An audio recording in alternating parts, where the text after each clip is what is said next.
Well, good afternoon and welcome to today's conversation on saving college sports, how to protect a unique American system.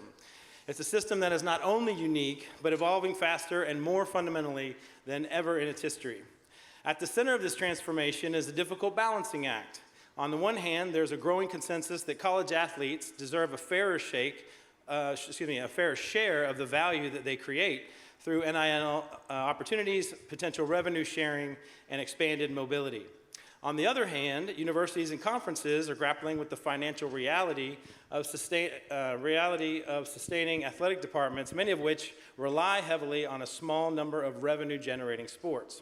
And alongside both of these is the fan experience, tradition, competitive balance, and the sense that college sports still represent something distinct from the professional game. So, meanwhile, national leaders, including President Donald Trump, have begun weighing in, raising the possibility of federal intervention to bring order to what many see as a fragmented and unstable system. So the core question that we will talk about today is, how do we build a model that is fair to athletes, financially sustainable for institutions, and still compelling for fans without losing what makes college sports unique? We're fortunate to be joined by three leaders who bring their own unique perspectives on that question. First, Cody Campbell, a major supporter of Texas Tech athletics, to put it mildly, the chairman of the Board of Regents to the Texas Tech University system, a former college and NFL player, and the driving force behind Saving College Sports Initiative, which has proposed reforms across the system. Next, we have Jay Graham, who is the acting chairman now of the Board of Regents at Texas A&M, bringing both governance oversight and firsthand experience in a very different era for the sport. And then finally, we have Chancellor Daniel Pullen, who is the Chancellor of Texas Christian University, who is navigating these challenges from the university leadership level right at the intersection of athletes, academics, and institutional priorities. And so with these four universities representing here, we're going to get the old Southwest Conference back together after this. All right, so I'll start at the top. I'm going to ask the same question of each of you just from the very beginning. So we had, just last week, we had President Trump came out and said that, that the current system could, quote, destabilize college sports. So are we in a crisis? How do you see the current state of affairs for college sports? We'll start with Cody. College sports certainly are in crisis, and I think, just to level set, most people, it's kind of surprising to me, but most people don't know that there's really only one sport that pays for everything else, and that's football. It's the only sport that turns a profit. And so historically, we've used the profits from football to pay for everything else. And, in some places, men's basketball makes a little bit, but all the women's sports, all the Olympic sports are funded by college football. And over time, the costs have grown faster than the revenue. And all of a sudden, in this last year, we started directly paying student athletes from athletic department revenues. And so the problem just was multiplied. And so what we see now is that the average budget deficit for even an FBS program, the largest of the divisions, is about $20 million per school per year.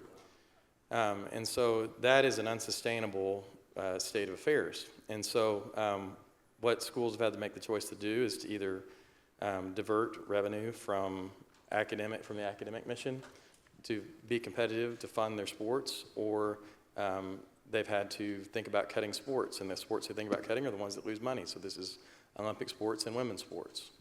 And, in this country, Olympic sports and women's sports are very important to all of us.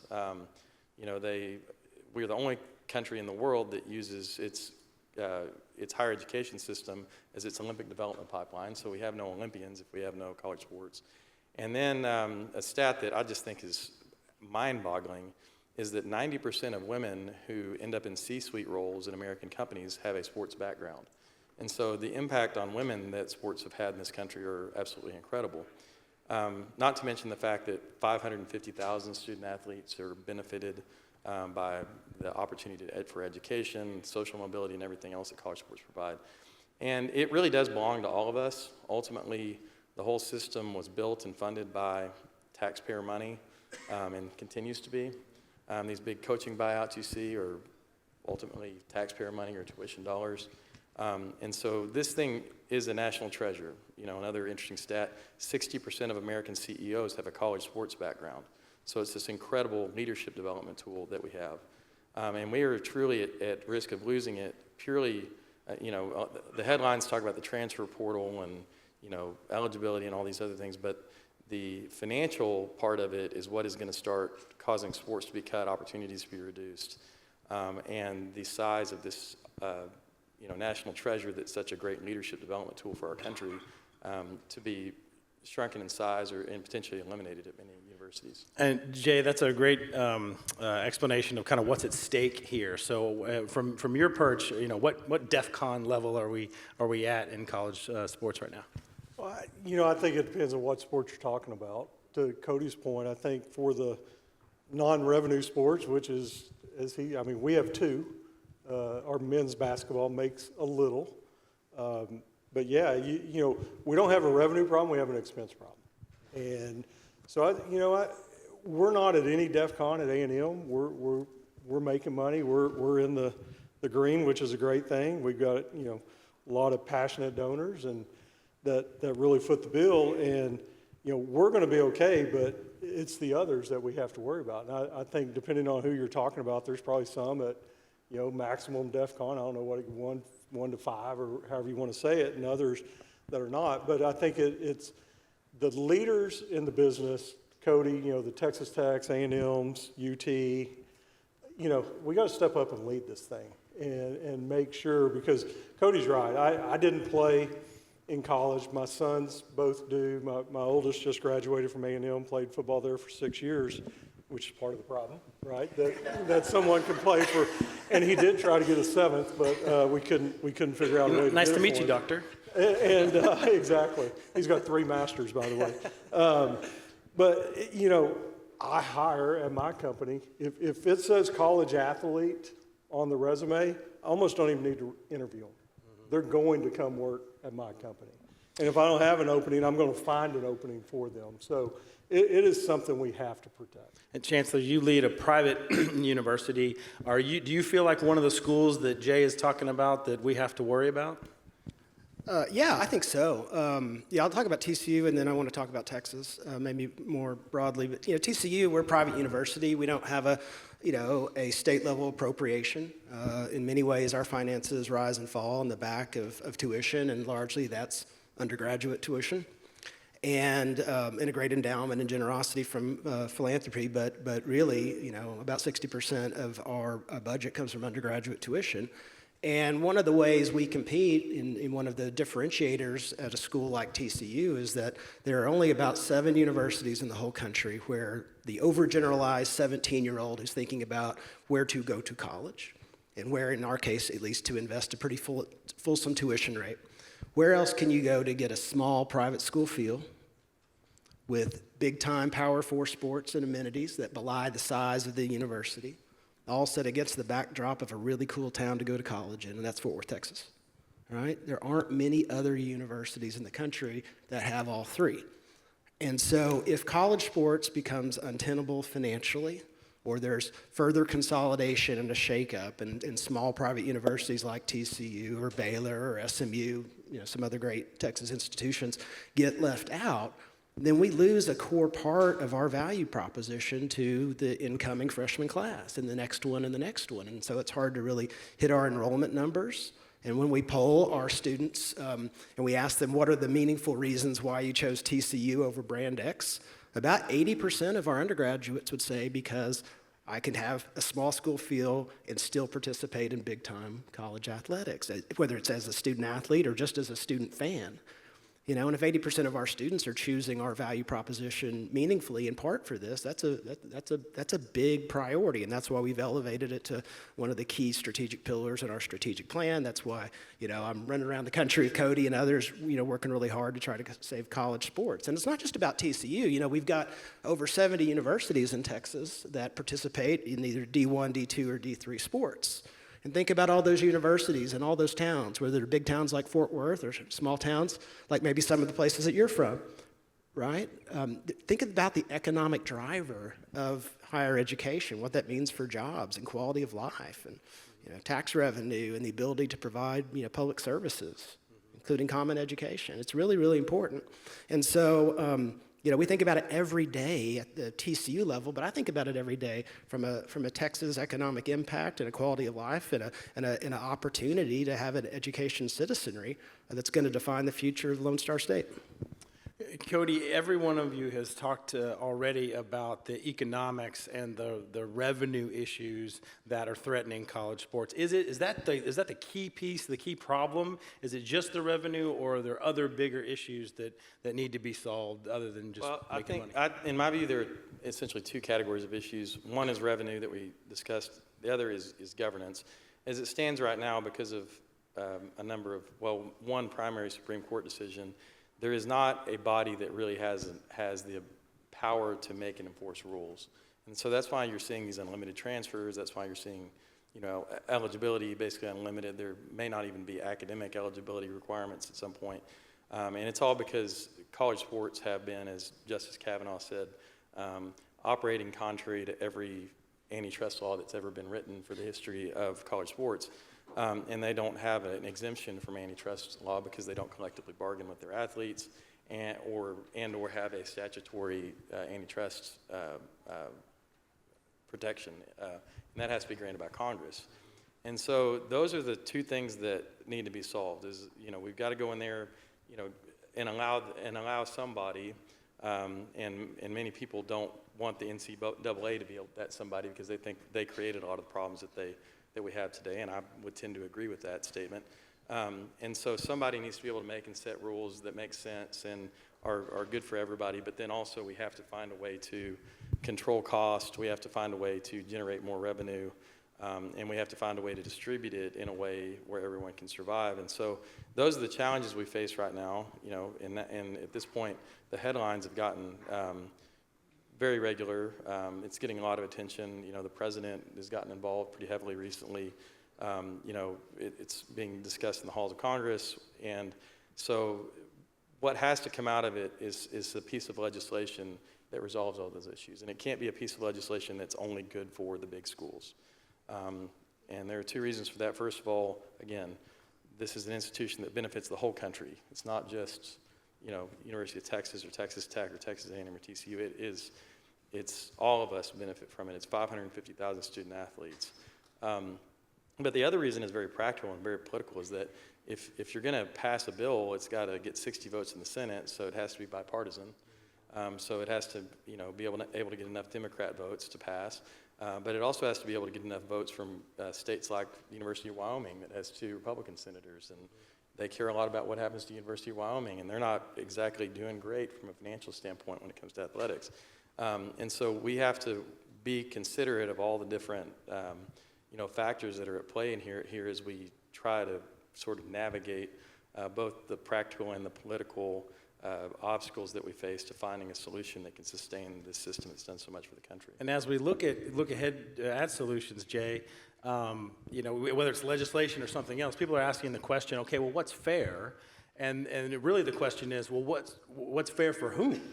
When you look at, trying to find a way out of this and try to fix this problem, how do you approach, this is kind of like the Thomas Sowell thing, there's no solution, there's only trade-offs. So how do you approach the trade-offs for what's good for athletes and institutions? Yeah, until some group of schools, right, it can either be the top subset, the middle, or something, until they agree to be governed fairly, I don't know how you solve this problem, right? Because you had the attempt with the CSC and the NIL Go type stuff where you'd go and run that through, but then you got University of Nebraska who comes and sues to try to do away with that, right? And so you got the participation agreement that nobody wants to sign, or some people want to sign, and then you got attorney generals and states telling their schools don't sign it.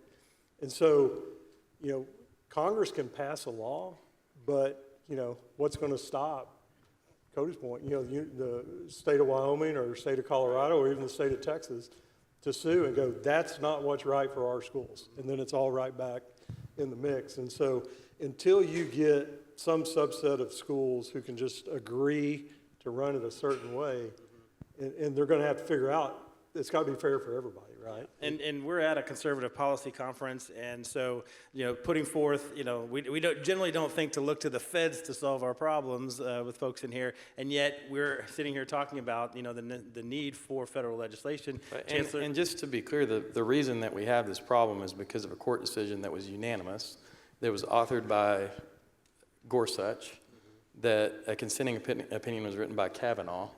And so they're the ones that blew the system up. So this is actually like, if we're going to complain about anybody, we ought to complain about our own conservative justices that, that opened this Pandora's box. That we're starting, Conservative yeah. So, Chancellor, it doesn't feel like it's the most conservative thing that we would do, but at the same time, do we need a federal solution? Is that the only way out of this problem?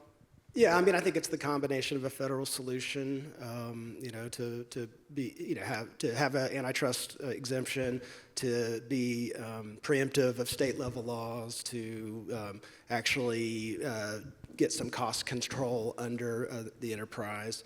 At TCU, we're really open-minded to a revenue solution that could support that, whether it's an amendment to the Sports Broadcasting Act of 1961 or something like that, that would create the optionality for collective pooling of media rights across, at a minimum, the Power Four conferences, maybe beyond, so that we can extract more value for the quality of the product that's being consumed across this country. We're leaving a ton of money on the table, and Cody knows the numbers even better than I did because he helped invest in one of those studies. But the reality of it is that we're dramatically undervaluing college sports, and that loss of revenue is crippling so many of our athletic departments, big and small. And when our athletic departments are crippled, then that means we're stealing from the academic side and some of the other priorities, or we're having to turn to donors to step in ways that maybe aren't as strategic as it could be to promulgate the long-term sustainability of higher education in this country, and the type of education and great workforce solutions that in many ways we were founded to create. So yeah, I think it's a combination of not only federal solution, both on the control and regulatory and cost containment side, but also a federal solution that's at least open-minded to the option of generating, additional media revenue by pooling and not fragmenting the product, which is what's minimizing the value that we're receiving in the marketplace. And then I would like to see schools get to a point where, as you mentioned, we sign participation agreements, and we ourselves agree to be bound by the rules, and we agree to a referee. Like, you have to have rules and a referee. You can't just have rules, right? There's no referee, the rules don't really matter.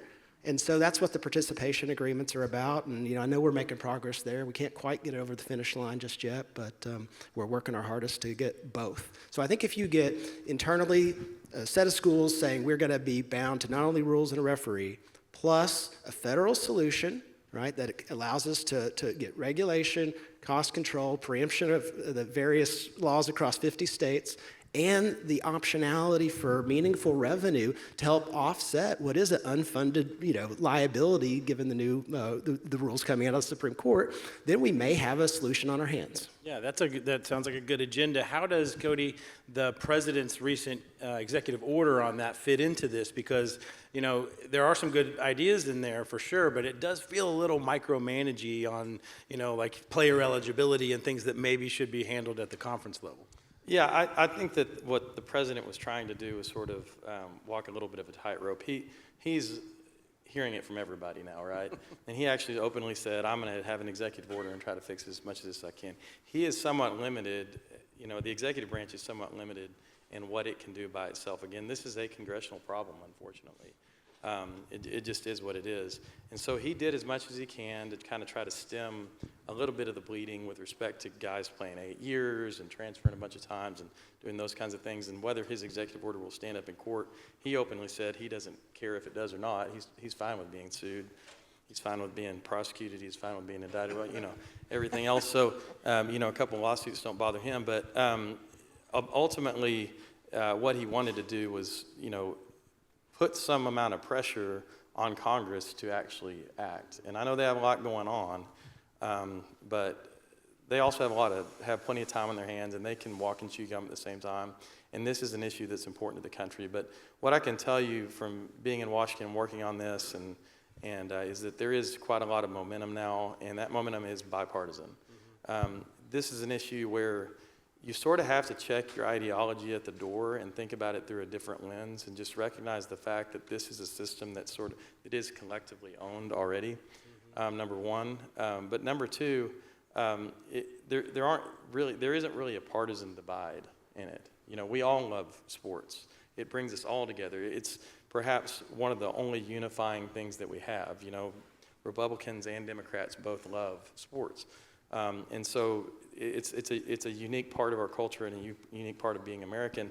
And so there are people on both sides of the aisle who authentically want to solve the problem. Now, there are also people that are involved in the system who are greedy and self-interested and have been making a whole lot of money off of these revenue streams.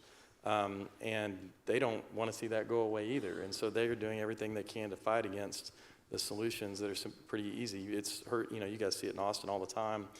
We deal with it at Texas Public Policy Foundation. It's very easy to kill legislation. It's very hard to pass legislation. It's one of our favorite things to do. Yep, that's right.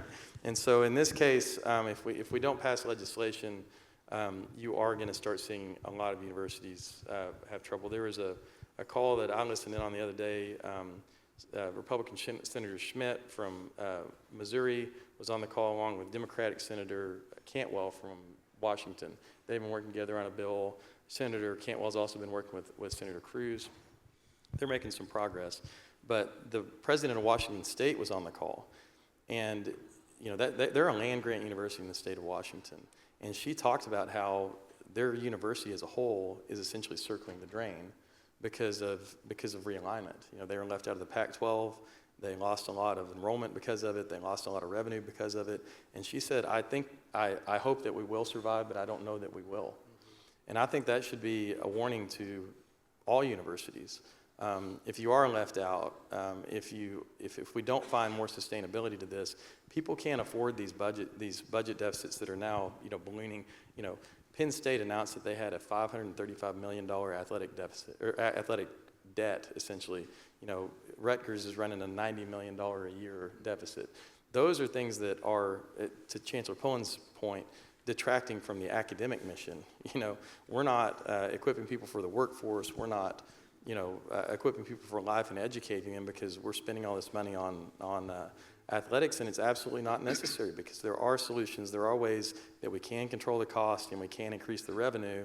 It's just that those who are in the way right now, who are trying to continue to kind of, you know, keep this golden goose going that's been paying them handsomely and making them important for so long, they want to keep that thing running, and they're going to do everything they can to fight any legislation. And Jay, I'm not going to make you defend the conferences, but you talk to the conference commissioners, and it does feel like that is a point at which whether you know, the good policies that Cody and others have put forward, like it always kind of ends there. There's pushback there for any kind of change. Can you enlighten us, maybe, you know, without, you know, revealing any confidences or anything that you talked to about? Is there a legitimate perspective from the conference level that says, you know, we need to keep things the way they're going because things are working, we just need to tweak here and there?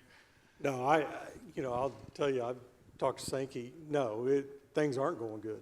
You know, he wouldn't tell you that, you know, hey, let's just keep going the way it is, because it's not sustainable. You look at our conference, I mean, you know, there's a number of schools, you know, Mississippi schools, Vanderbilt, some of those, you know, kind of the same as TCU, they can't sustain this. And so, no, I'd say I don't think the Big Ten and the SEC sit there and go, you know, hey, let's keep it going, and you know, we'll eventually have a 48 or you know, a 25 to 48 or a 60 team deal solution. It's got to work for everybody. Yeah. And I think So what do you think the pushback then is? Because it feels like there's pushback, but they don't come up with the solution like others have. Well, you know, there's pushback, but I don't think, again, kind of to Cody's point and your point about, you know, it's hard to believe, you know, a conservative group wants to look to federal legislation. The commissioners can do something, and the first thing that happens, right, is, you know, an athlete goes to their county judge and gets a restraining order and gets to play basketball, you know, at Alabama. And so, no matter what solution is being come up with right now, someone just goes to the court and breaks it. And so it goes back to what Chancellor said, and I said, if we don't get schools to stand up and agree that they want to be governed, and here's how we want to be governed, and then you got to go to your state attorney general and say, we've worked out the solution, please don't, break it. Until that happens, I don't know how we get anywhere. Chancellor, there's some wild ideas that are going on out there about how to save things. Or, we've got this sort of Premier League solution where you have, 32 teams or 40 teams. You've got, private equity is now getting involved in trying to raise money for these things. You've got the state of Louisiana is now going to take a percentage of gambling money and direct it directly to NIL. You've got I don't know if everybody saw this, but now the women's basketball team at the University of Tennessee now has exactly 0 players on their roster. The last one just left for NIL. So there's all these wild ideas and wild things happening. How do we kind of put it back in the toothpaste, back in the bottle? Yeah, I mean, I think the longer this goes without, some combination of a federal solution on the cost structure side and a federal solution that creates the optionality on the revenue side, and at least the power for schools coming together and saying that we agree to be self-governed with rules and a referee, then we're going to have, every new crazy business model idea under the sun, and it's going to be even more inconsistent. And unfortunately, more universities will have to make decisions on near-term financial expediency, and instead of long-term decisions that are based upon their mission and their true reason to exist and persist and to create workforce and to drive economies and enhance communities that can flourish. And so we can go into any of those ideas if you want, but every day there's a new one.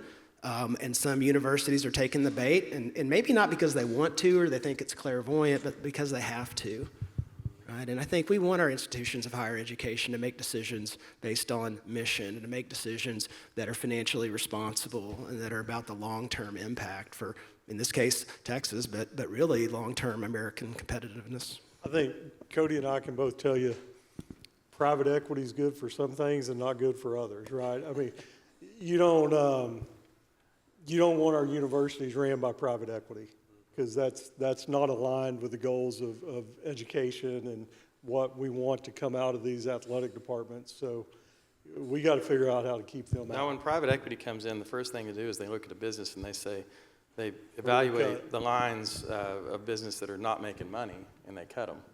Well, if you look at a college athletic department, you're cutting every sport except football and men's basketball. So do you really want these things to be privately owned? Absolutely not. And so I think we need to be very, very careful about that. Now, there may be a role that they have to play in bridging the gap between now and the time that, media contracts expire and we can, find a more permanent solution. But we need to be very, very careful about selling off, again, this public asset that we all own to people who are just looking to make money off of it, because there is a greater common good that comes out of it that goes far beyond any kind of financial measure.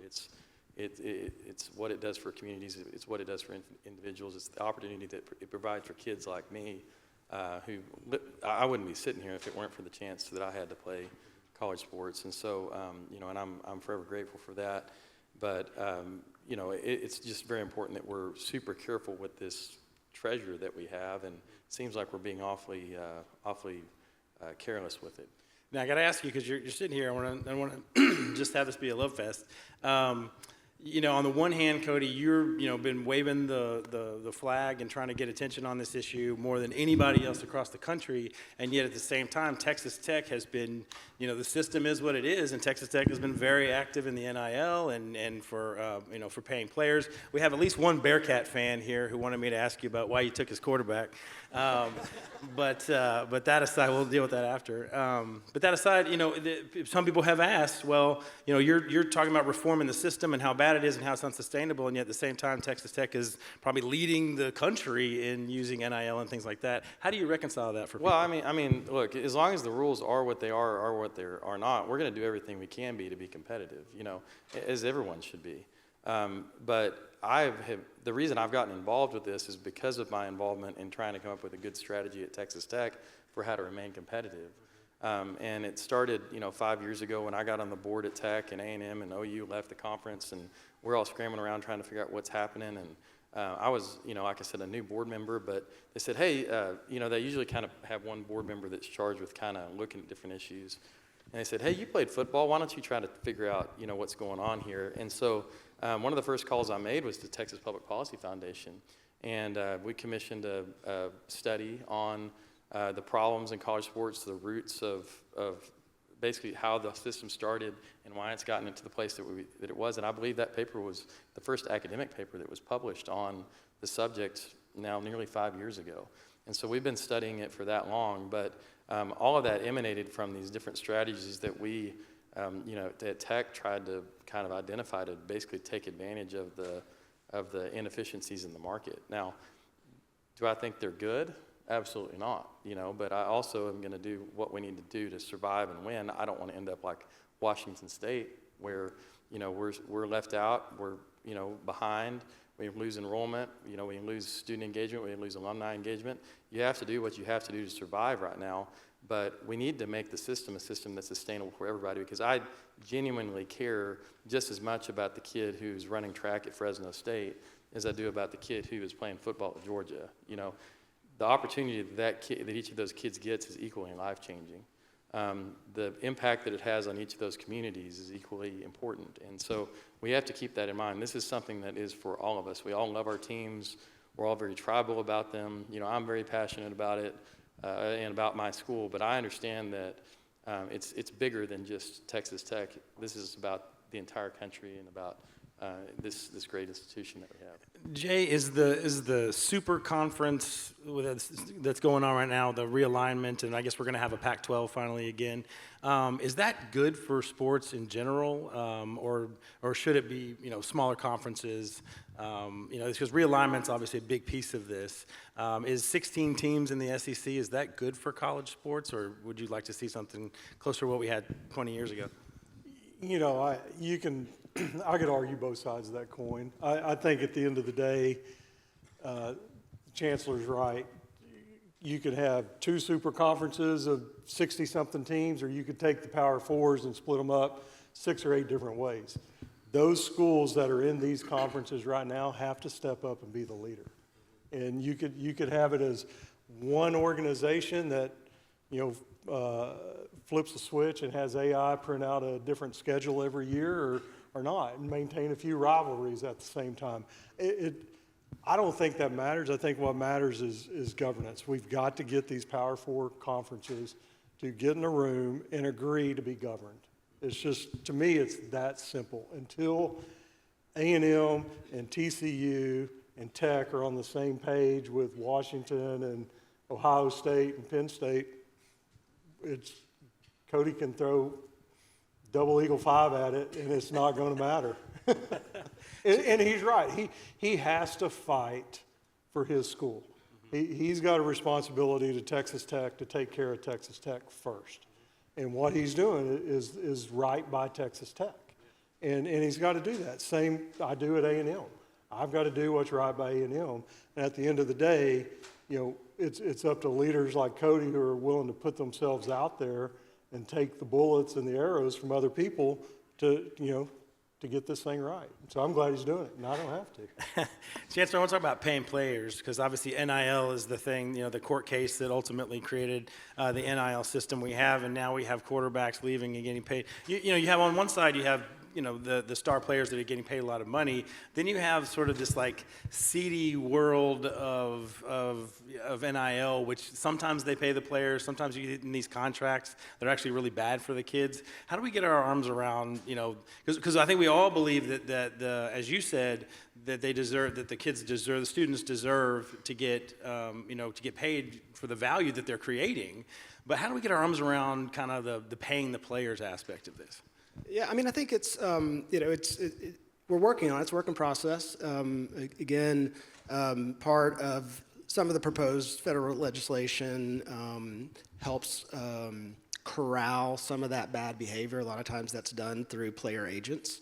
You know, you're seeing some agents charge usury rates, in my opinion, of 25, 30% of the revenue that would otherwise rightly go to the student athlete. And we're talking about 18-year-olds, 19-year-olds. I mean, we're not talking about people with MBAs and law degrees who are sophisticated actors. They're, in many ways, they're just becoming adults, and so they're getting influenced in a negative way, and they're getting robbed, to be quite candidly. And so I'm pleased to see that some of the proposed legislation puts caps on that type of behavior and percentages.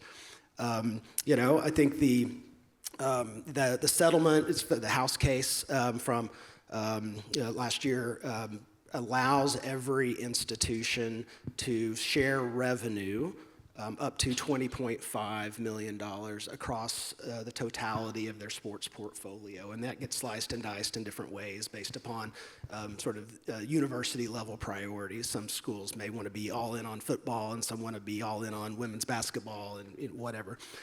But for the most part, that's been interesting to watch, because there are some universities that have had to go to donors to step into the shoes of, again, that is an unfunded increase in cost structure.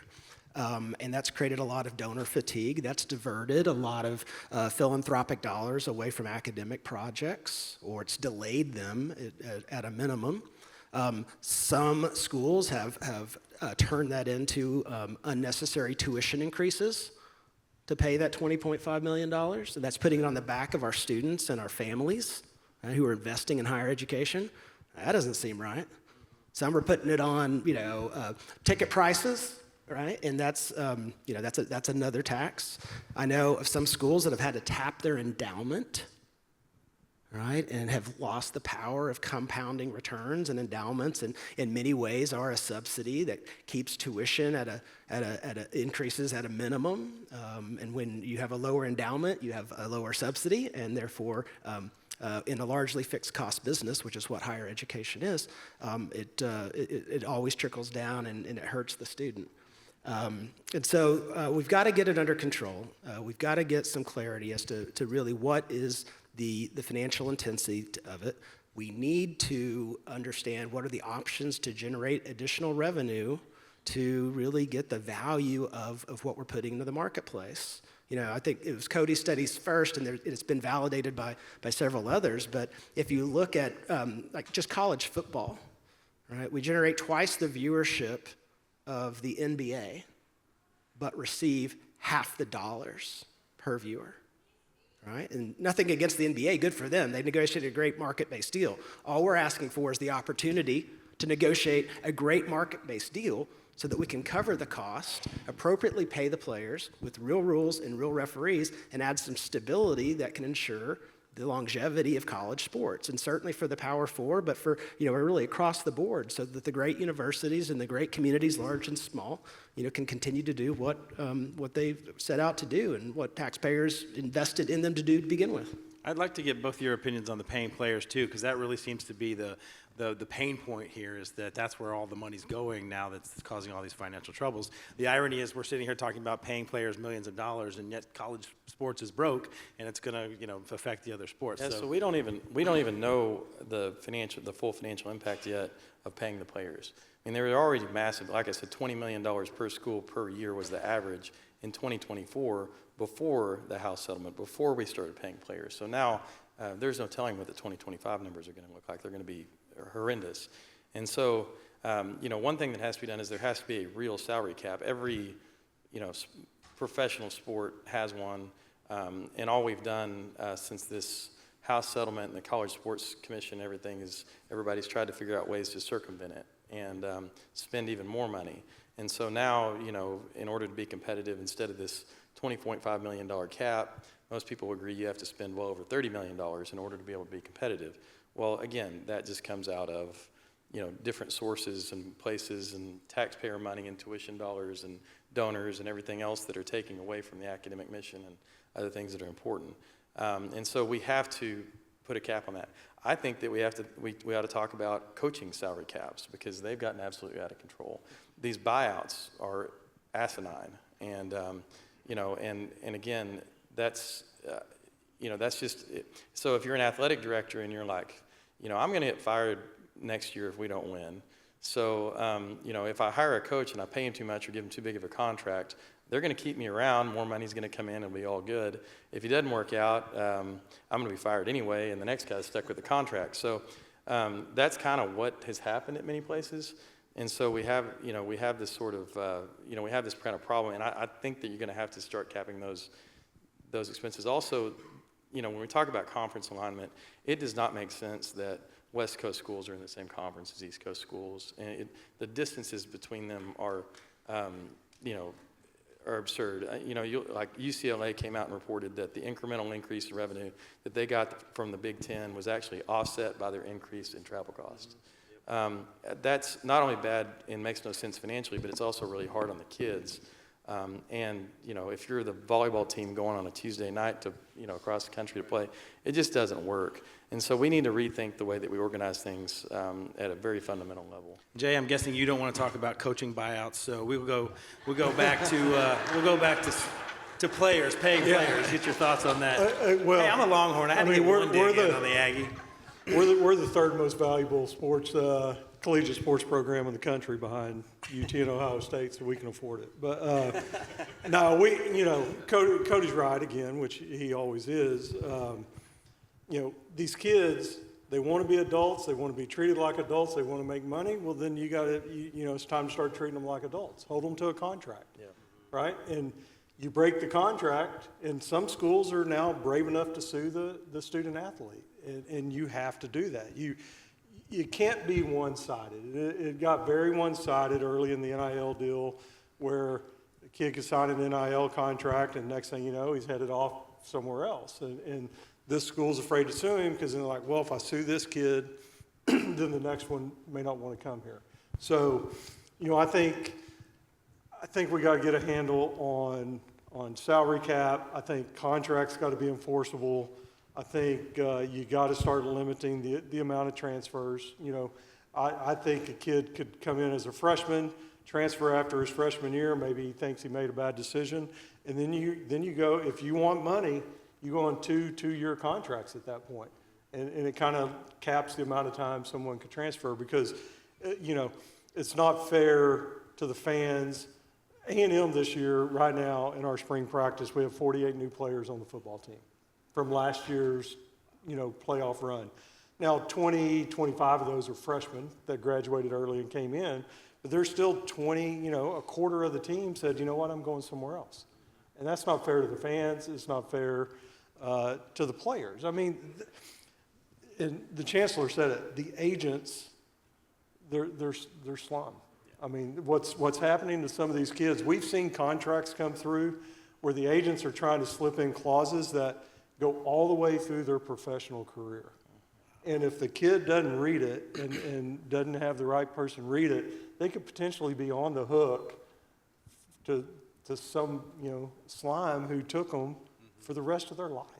And it's got to stop that way. We have about 15 minutes left, so that's a good segue into our Q&A section. And we've got, I'm not being rude, I've just got all the questions are here, sending to my phone. So this is a good one. So we've been talking a lot about the technical aspects of it and a lot about the money. I think this is a great question to start our Q&A section. How can we create a culture, and this is for anybody, you can all jump in if you want.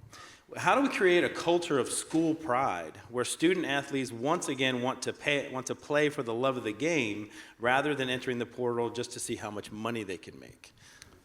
Well, I think that's, I think every player, and I've been a professional athlete, I've been a college athlete. Every player plays for the pride, and you play for your teammates, and you want to win, you want to be competitive. But when you go to, a lot of these kids don't come from very much, and you have to recognize that fact. If a kid gets offered a few $100,000, that's life-changing for his family, so it's pretty hard to tell him to not take that money, right? And so I understand where they're coming from that standpoint. I also understand the fact that they do generate a lot of revenue. I mean, people pay to watch these kids play, and I'm a free market guy, just like I assume pretty much all of you here are as well. And so I think people ought to be compensated for the value that they bring. We just have to do it in an orderly manner rather than this chaotic manner that we've been doing so far. The pride question's interesting because I'm driving over this morning from College Station and I'm listening to SEC Network, and the catcher for your baseball team, for UT's baseball team, is on the radio, and they're asking him, "Are you and he's a transfer from Notre Dame, and so they start asking him about, "Are you excited to go over to College Station this weekend?" Schlossnagle's first trip back since he did his cemetery deal, and the kid had no clue to the rivalry. I mean, and it's just. A&M and Texas are going to play baseball this weekend. There's going to be 12,000 people in there, and we're going to be all over Schlossnagle's butt. And we want to roll Texas 3 games in a row. And this poor kid has an opportunity to play in something that, my son, who grew up an Aggie and got to play, here this year, he'll never forget that. And that pride has gone away. And that's what's hard to see is you don't have that love of the front of the jersey as much as we used to, and I don't know how to get that back. And Chancellor, for universities that may not have access to, big money donors and that kind of thing, do you all talk a lot about creating a culture where people want to be so you can use that as you're competing for players? Yeah, we do. We lean into the academic strength of what we offer. We're not going, if the first question out of a student athlete's mouth is going to be, how much am I going to make? I promise you, they're not going to be a fit for TCU. So we've got to go after a different segment of the market, more of a balanced student athlete who's interested in investing in an institution, who's open-minded to actually earning a college degree. Certainly they want to be paid appropriately, but we overinvest probably in, versus maybe other institutions, in counseling, whether that's academic counseling or physical fitness or wellness. We overinvest in the social dimension of the college experience. Our coaches, even my wife and I, we open our homes to our student athletes, and we invest and create communities so that they're building bonds, not just with us, but with each other. And we remind them that some of the greatest lifelong relationships you can make, as well as some of the greatest learnings and professional development opportunities you can create, happen right here at college. And it's an imperfect science. I would say we work really, really hard. But since we can't pay the most, we have to deliver the most value writ large. And again, that's not going to appeal to every 5-star athlete, but that's going to appeal to a lot of 3- and 4-star athletes that are looking for more than just the paycheck. And you saw it in the portal. I mean, not to brag, but to brag, we had the fewest number of football players in the Big 12 enter the transfer portal this year. There's a stickiness to what we're trying to do, because we don't have all the tools of some of the other brands. And of course, the national championship was won by Indiana, who their story is 3- and 4-star players. So Cody, we got another question on this. Could you more fully explain, and I get your comments and let you see if you support this idea, but could you flesh out a little bit more the idea of using the media rights in order to generate this revenue? Right. So in 1961, Congress passed a bill called the Sports Broadcasting Act. And that bill gave all the professional sports leagues the right to pool their media rights together and negotiate as a single unit. And so when the NFL goes out to make its various media deals, they all operate in concert with one another. So they make deals with different outlets and streamers and everybody else, but they all are able to work together. In college, the way it's set up right now is each conference makes its own deal because they don't have that antitrust protection under the Sports Broadcasting Act like professional sports leagues do. And so what we've seen is that, and it goes just beyond the negotiating power, it's also the ability to coordinate when games are played, when the games are scheduled. You'll see one week where there are no good games, and then another week where there are 7 good games, and they're all at the same time. And I mean, just this very non-commercial way that we market the product that we have. And as the Chancellor mentioned, we get paid about half as much as the NBA and have twice as many viewers in college football. And it's all because we're just not very commercial in the way that we market our rights. And so if we were to be given protections, and by we I mean the college sports system, the same protections that the professional leagues have, we would have more ability to go out and make more money off of what we do, which would solve a lot of the problems. Now, there also has to be cost control measures in that as well, because if you give people more money, they're just going to spend more money. So, there has to be a balance to that. But But probably step number one is let's get some more money so that we can make sure and preserve those sports that don't make the money, the women's sports and the Olympic sports. And that's what this is all about. Football is always going to be around because football, just about everywhere, turns a profit in and of itself. We're always going to have football. But we may not have track and field. We may not even have baseball. Baseball loses a bunch of money. We're not going to have swimming and diving. We're not going to have these Olympic sports and women's sports that are so important to the country because, again, they just lose a whole bunch of money that's subsidized by football. And so you're going to continue to feed the cash cow, but sacrifice everything else. The way you solve that is you figure out a way that the cash cow and sports like volleyball, softball, others that have become more and more popular start to become profitable. And we have to invest the time and put them in a platform where they can gain viewership and gain popularity and actually start to make money. So all these things can be done, but again, unfortunately, it has to be done through legislation. There's just no other way to accomplish it. And I mean, we've done the research, right? I mean, we've done the work. We've tried to figure out ways to do it through executive order, through state action, through every possible means. And not the most conservative approach? No, I mean, like through lawsuits, through you name it. The only way to fix this problem is through congressional action. And I'm telling you what, I hadn't spent a lot of time in Washington until I started doing this. As bad as anybody says that it is, it's actually worse. It is a swamp, a snake pit, whatever you want to call it. It's so hard to get anything done, and so hard to get anything done quickly. But fortunately now this issue is getting enough attention, and people are aggravated enough with it that I do think that we will get a solution. Jay and Dana, do you find that this is an idea that's getting support across the conferences, or is it still need some education and more people talking about it, or other ideas to raise revenue? What are you hearing? No comment.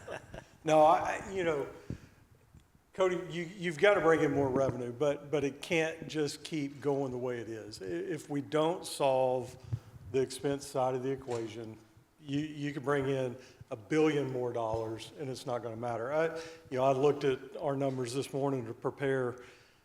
We have 20 sports. 10 of our sports at A&M bring in less than $1 million of revenue and have almost $4 million each of expenses, right? And so, you could bring us another 15, 20, $50 million of revenue at the football side for media rights, because that's about the only place that it's going to come in from. And it's not going to solve the problem. And just for order of magnitude, I mean, our study indicates that we could make an additional $6 billion a year if we were to give college sports this right. And right now, college football makes about $4.5 a year. And so, then how you divide that money up is going to be a big argument and all that. But and how much money goes to the women's sports, the Olympic sports, all these conversations are going to be things that are going to have to be had. But Jay's absolutely right. We got to control the costs as well. We got to control the spending. We can't let it continue to spiral. Those two things have to go in tandem together, and I think everybody's in agreement on that. Real quick, Chancellor, before, if you bring in that revenue, you got to require these schools to carry a certain amount of sports, right? Is if you want that money, you're going to carry the women's sports, the Olympic sports, and you're going to support those to the full extent, or you're not part of the solution. And that's exactly what the president's executive order did last summer. Unfortunately, it was an unfunded mandate. He said nobody can cut any sports, nobody can cut any scholarships, but there's no money to pay for them. So you're just going to have to figure that out, which has actually caused the deficits to increase and the problems to compound. Well-intentioned, and perhaps it stopped the bleeding a little bit, but we have to find a way to fund these things if we're going to have them. Yeah, I mean, I agree. I think you have to have both solutions, right? If you have a company, it doesn't really matter how low your cost structure is. If you don't have any revenue, you don't have a company. If you have a company, it doesn't matter how high your revenue is. If your cost structure outstrips your revenue, you don't have a company, right? So it's really a two-pronged solution. But to your momentum question, yeah, I think so, right? I think the financial reality is so acute now that we've seen it on a multi-year period.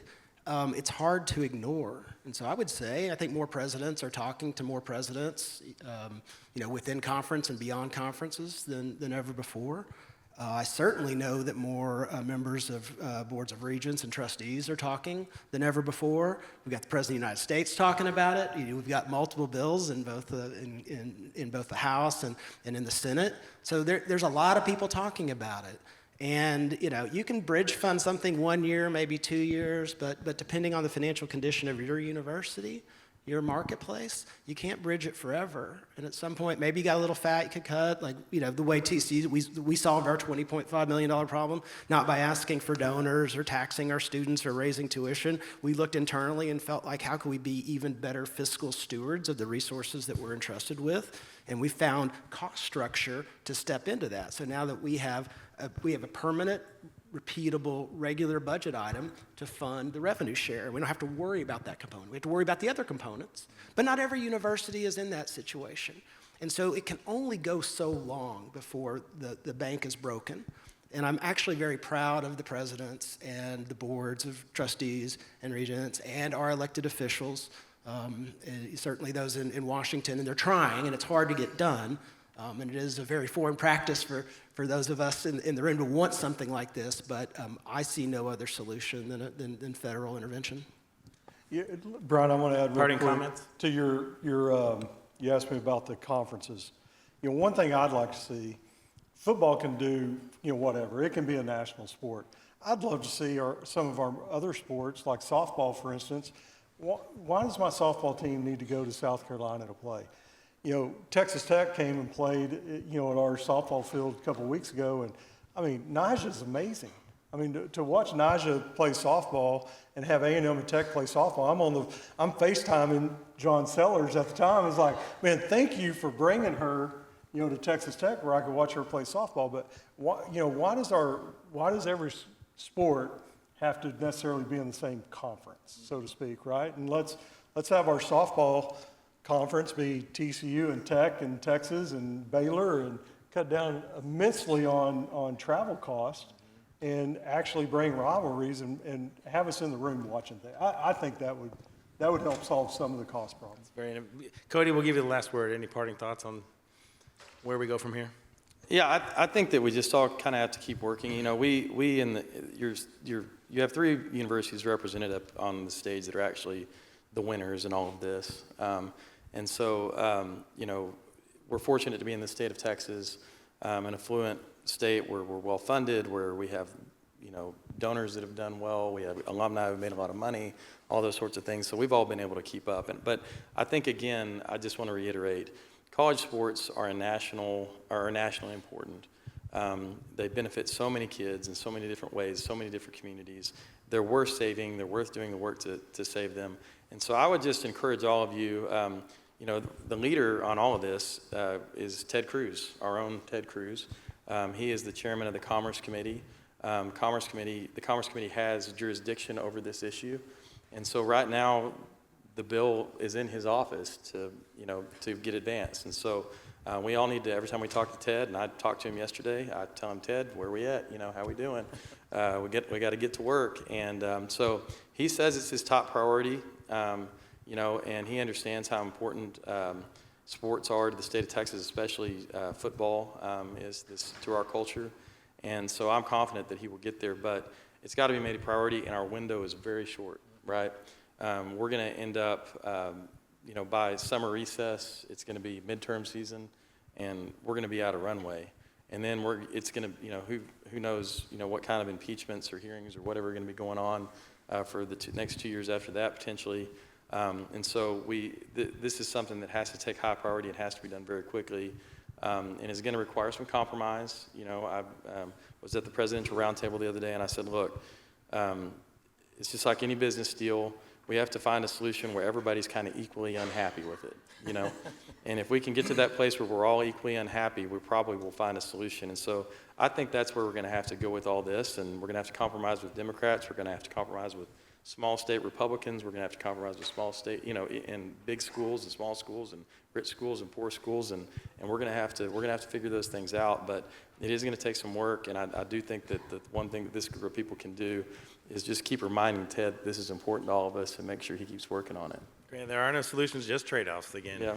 All right, gentlemen, that's a great spot that we'll have to leave it there. Would you all please help me thank these gentlemen? Thank our panel today.